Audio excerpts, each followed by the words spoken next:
ಹಿರೇಹಾಳ್. ಶ್ರೀ ಗಣೇಶ ಚತುರ್ಥಿಯ ಬಗ್ಗೆ ನಿಮಗೆ ತಿಳಿದಿದ್ದೇವೆ. ಗಣೇಶ ಚತುರ್ಥಿಯನ್ನು ಕುಟುಂಬದಲ್ಲಿ ಯಾರು ಆಚರಿಸಬೇಕು?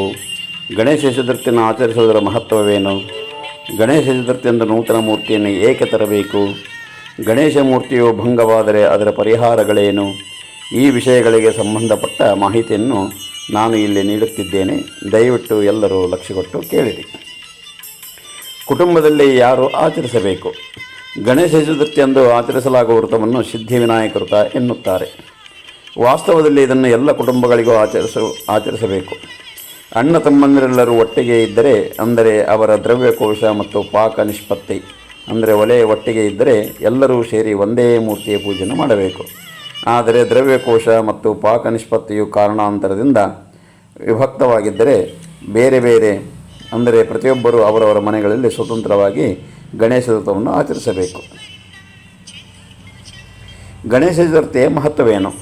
ಆಷಾಢ ಹುಣ್ಣಿಮೆಯಿಂದ ಕಾರ್ತಿಕ ಹುಣ್ಣಿಮೆವರೆಗಿನ 120 ದಿನಗಳ ಕಾಲದಲ್ಲಿ ವಿನಾಶಕಾರಿ, ಅಂದರೆ ತಮಪ್ರಧಾನ ಯಮಲಹರಿಗಳು ಪೃಥ್ವಿಯ ಮೇಲೆ ಹೆಚ್ಚು ಪ್ರಮಾಣದಲ್ಲಿ ಬರುತ್ತವೆ. ಈ ಸಮಯದಲ್ಲಿ ಅವುಗಳ ತೀವ್ರತೆಯು ಹೆಚ್ಚಿಗೆ ಇರುತ್ತದೆ.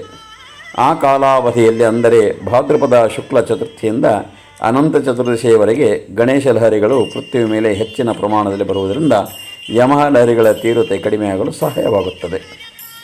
ಇನ್ನು ಗಣೇಶ ಚತುರ್ಥಿಯಂದು ನೂತನ ಶ್ರೀ ಗಣೇಶ ಮೂರ್ತಿಯನ್ನು ತರುವ ಹಿಂದಿನ ಉದ್ದೇಶವೇನು? ಮನೆಯಲ್ಲಿ ಪೂಜೆಗಾಗಿ ಗಣಪತಿಯನ್ನಿಟ್ಟಿರುವಾಗಲೂ ನೂತನ ಮೂರ್ತಿಯನ್ನು ತರುವ ಉದ್ದೇಶವು ಮುಂದಿನಂತಿದೆ.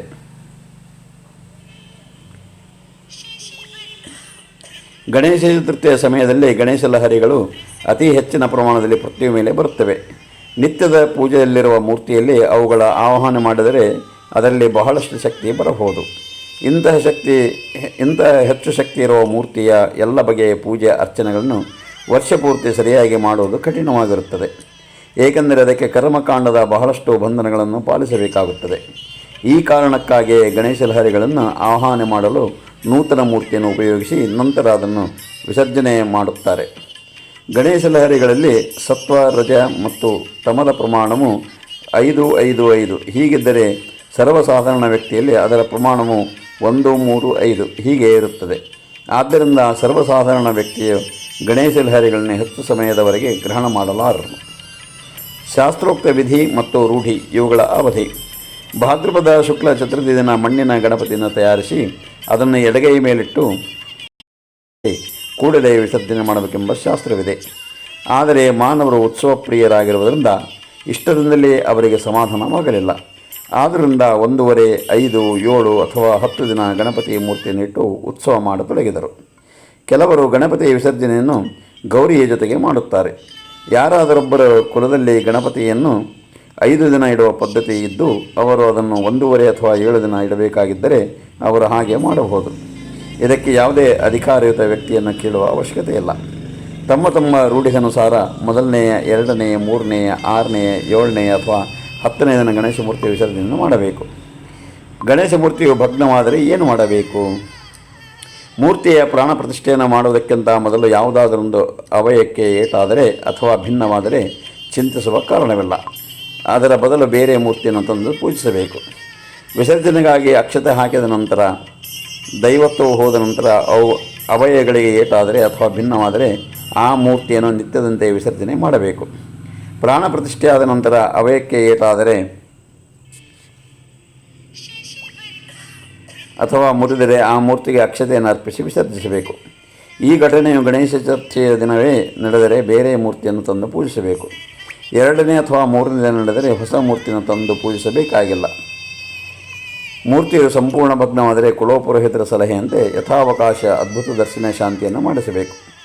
ಗಣೇಶ ಚತುರ್ಥಿಯಂದು ದೀಪಪತನ, ದೀಪ ಆರಿ ಹೋಗುವುದು, ಅರೆಯುವ ಕಲ್ಲು, ಬೀಸುವ ಕಲ್ಲು ಅಥವಾ ಸಾಣೆ ಕಲ್ಲು ಒಡೆದು ಹೋಗುವುದು, ಕೆಸುವಿನ ಎಲೆಗೆ ಹೂವು ಬರುವುದು, ಮೂರ್ತಿ ಭಗ್ನ ಇತ್ಯಾದಿ ಘಟನೆಗಳಾದರೆ ಆ ಕುಟುಂಬದಲ್ಲಿ ದ್ರವ್ಯ ಹಾನಿ, ಗಂಭೀರ ರೋಗ ಅಥವಾ ಅಪಮೃತ್ಯು ಆಗುವ ಸಾಧ್ಯತೆ ಇರುತ್ತದೆ. ಅದಕ್ಕಾಗಿ ಮೇಲೆ ಕೊಟ್ಟಿರುವ ಪರಿಹಾರಗಳನ್ನು ಶ್ರದ್ಧೆಯಿಂದ ಮಾಡಬೇಕು. ಚಂದ್ರ, ಮನಸ್ಸು ಮತ್ತು ಗಣೇಶ ಚತುರ್ಥಿ ಇವುಗಳ ಸಂಬಂಧ. ಸೌರಮಂಡಲದ ಎಲ್ಲ ಗ್ರಹಗಳಲ್ಲಿ ಚಂದ್ರಗ್ರಹವು ಅತ್ಯಂತ ಚಂಚಲವಾಗಿದೆ. ಆದ್ದರಿಂದ ಚಂಚಲ ಸ್ವಭಾವವಿರುವವರ ಮನಸ್ಸಿನ ಮೇಲೆ ಚಂದ್ರನ ಸ್ಪಂದನಗಳು ಹೆಚ್ಚು ಕಾರ್ಯ ಮಾಡುತ್ತವೆ. ಪೃಥ್ವಿಯಿಂದ ಚಂದ್ರಗ್ರಹದ ದರ್ಶನವನ್ನು ನಾವು ಸಹಜವಾಗಿ ಪಡೆದುಕೊಳ್ಳಬಹುದು ಮತ್ತು ಅದನ್ನು ನಾವು ಮನಸ್ಸಿನಲ್ಲಿ ಅತ್ಯಂತ ಸಹಜವಾಗಿ ಯಾವಾಗ ಬೇಕಾದರೂ ನೋಡಬಹುದು. ಪರಿಣಾಮ: ಗಣೇಶ ಚತುರ್ಥಿ ದಿನ ಬ್ರಹ್ಮಾಂಡದಲ್ಲಿ ನಿರ್ಮಾಣವಾಗುವ ರಜೋಗುಣದ ಸ್ಪಂದನಗಳು ಚಂದ್ರನ ಕಡೆಗೆ ಹೆಚ್ಚಿನ ಪ್ರಮಾಣದಲ್ಲಿ ಆಕರ್ಷಿತವಾಗಿ ಚಂಚಲ ಮನಸ್ಸಿರುವ ಮನುಷ್ಯರ ಕಡೆಗೆ ಆಕರ್ಷಿಸಲ್ಪಡುತ್ತದೆ. ಗಣೇಶ ಚತುರ್ಥಿಯ ವೈಶಿಷ್ಟ್ಯಗಳು: ಈ ದಿನ ರಜೋಗುಣದಿಂದಾಗಿ ಚಂದ್ರನ ಸುತ್ತಲಿರುವ ಪ್ರಭಾವಲಯವು ಬಹಳ ತೇಜಸ್ವಿಯಾಗಿ ಕಾಣಿಸುತ್ತದೆ ಮತ್ತು ಅದು ಚಂಚಲ ಮನಸ್ಸನ್ನು ಸಹಜವಾಗಿ ಆಕರ್ಷಿಸಿಕೊಳ್ಳುತ್ತದೆ.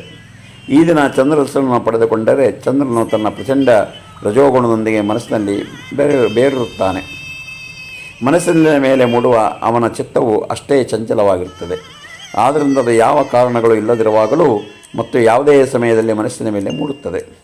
ಚಂದ್ರನನ್ನು ನೋಡಿದ ಸಮಯದಲ್ಲಿನ ದೃಶ್ಯವನ್ನು ನೆನಪಿಸಿಕೊಂಡರೂ ಮನಸ್ಸು ಚಂಚಲವಾಗುತ್ತದೆ. ಗಣೇಶ ಚತುರ್ಥಿಯ ದಿನ ಚಂದ್ರನ ದರ್ಶನವನ್ನು ಪಡೆದುಕೊಳ್ಳದಿರುವುದು ಮನಸ್ಸಿನ ಚಂಚಲತೆಯನ್ನು ಸುಮಾರು 1 ವರ್ಷದವರೆಗೂ ಉಳಿಯುತ್ತದೆ. ಮನಸ್ಸಿನ ಚಂಚಲತೆಯ ಪ್ರಚಂಡ ಪ್ರಭಾವದಿಂದಾಗಿ ಯಾವುದಾದರೂ ಒಂದು ಘಟನೆಯು ಘಟಿಸುವ ಮೊದಲೇ ಅದು ಘಟಿಸಿ ಹೋಗಿದೆ ಎಂಬ ತಪ್ಪು ತಿಳುವಳಿಕೆ ಅಥವಾ ಗಾಳಿ ಸುದ್ದಿ ಹರಡುವ ಸಾಧ್ಯತೆ ಇರುತ್ತದೆ. ಇದನ್ನೇ ಯಾವುದಾದರೊಂದು ಅಡಚಣೆಯನ್ನು ಮೈಮೇಲೆ ಎಳೆದುಕೊಳ್ಳುವುದು ಎಂದು ಹೇಳುತ್ತಾರೆ. ಈ ಕಾರಣಕ್ಕಾಗಿ ಗಣೇಶ ಚತುರ್ಥಿ ದಿನ ಚಂದ್ರನನ್ನು ನೋಡುವುದು ಅಶುಭವೆಂದು ತಿಳಿದುಕೊಳ್ಳುತ್ತಾರೆ.